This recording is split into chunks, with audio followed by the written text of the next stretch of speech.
ಬಾಗಲಕೋಟೆ ಜಿಲ್ಲೆಯಲ್ಲಿ ಅಕ್ಕಿ ಲಾರಿ ದರೋಡೆ, ರೈಸ್ ಸ್ಮಗ್ಲಿಂಗ್ ಮಾಫಿಯಾ ಶಂಕೆ.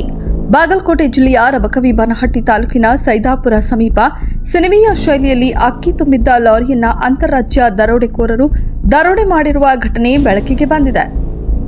ವಿಜಯಪುರದಿಂದ ಸ್ಕಾರ್ಪಿಯೋ ಕಾರಿನಲ್ಲಿ ಬಂದಿದ್ದ ಗ್ಯಾಂಗ್ ಕೊಪ್ಪಳ ಜಿಲ್ಲೆಯ ಗಂಗಾವತಿಯಿಂದ ಮಹಾರಾಷ್ಟ್ರದ ಕೊಲ್ಲಾಪುರಕ್ಕೆ ಹೊರಟಿದ್ದ ಅಕ್ಕಿ ಲಾರಿಯನ್ನ ತಡೆದು ದರೋಡೆ ನಡೆಸಿದೆ. ಜನವರಿ 10ರಂದು ರಾತ್ರಿ 12:45 ಸುಮಾರಿಗೆ ನಡೆದ ಈ ಘಟನೆಯಲ್ಲಿ ಲಾರಿಯ ಚಾಲಕನಿಗೆ ಥಳಿಸಿ ಕಣ್ಣು ಕಟ್ಟಿಹಾಕಿ ಅಪಹರಿಸಲಾಗಿದೆ.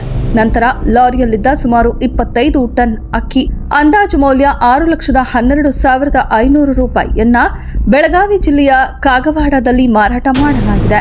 ಆರಂಭದಲ್ಲಿ ಲಾರಿ ಕಳ್ಳತನವಾಗಿದ್ದರೂ ಅಕ್ಕಿಯ ಮಾಲೀಕರು ದೂರು ನೀಡಲು ಮುಂದೆ ಬರದೇ ಇದ್ದುದನ್ನ ಹಲವು ಅನುಮಾನಗಳಿಗೆ ಕಾರಣವಾಗಿತ್ತು.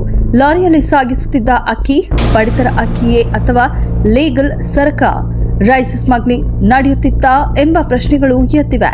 ಈ ಪ್ರಕರಣದ ತನಿಖೆ ವೇಳೆ ಬಾಗಲಕೋಟೆ ಪೊಲೀಸರು ಇನ್ಸ್ಟಾಗ್ರಾಂ ವಾಯ್ಸ್ ಕಾಲ್ ಮೆಸೇಜ್ಗಳು, ಐಡಿಪಿಆರ್ ಹಾಗೂ ಇಂಟರ್ನೆಟ್ ಲೊಕೇಶನ್ ಆಧಾರವಾಗಿ ದರೋಡೆಕೋರರನ್ನ ಪತ್ತೆ ಹಚ್ಚಿದ್ದಾರೆ.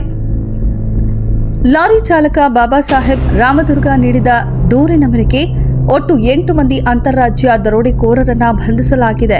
ಬಂಧಿತರಿಂದ 3,90,000 ರೂಪಾಯಿ ನಗದು, ಸ್ಕಾರ್ಪಿಯೋ ಇನ್ನೋವಾ ಕಾರು ಹಾಗೂ ಲಾರಿ ವಶಕ್ಕೆ ಪಡೆಯಲಾಗಿದೆ.